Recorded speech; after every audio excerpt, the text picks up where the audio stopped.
Tumeenda Gymkhana, tumeangalia na tumepokea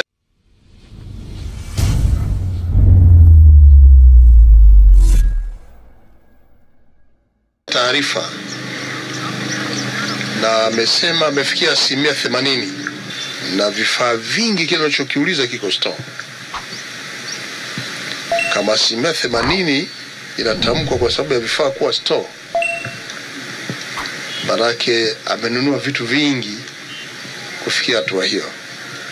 Hili jambo ni la dharura.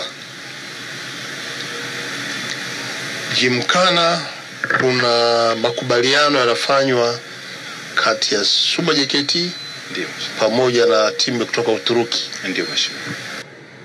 Sasa kwa hali hii na kwa maelezo ya kamanda ya kwa vifaa vipo,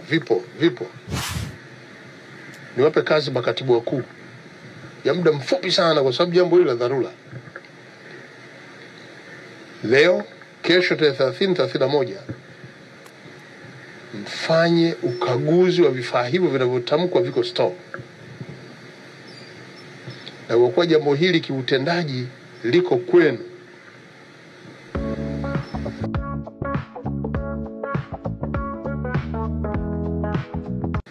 uwepo wa vifaa vyenyewe na kazi yenyewe utakapoanza na kukamilika katika kipindi kifupi, ili kufikia mwezi Aprili mwishoni, hiyo 80% tu tunaiona kwa macho. Lakini taarifa hii mimi nilipata tarehe 1 ya kuwepo kwa vifaa hivyo viko store. Yaani kesho kutwa tu hapa saa 4 asubuhi mimi nilipata taarifa.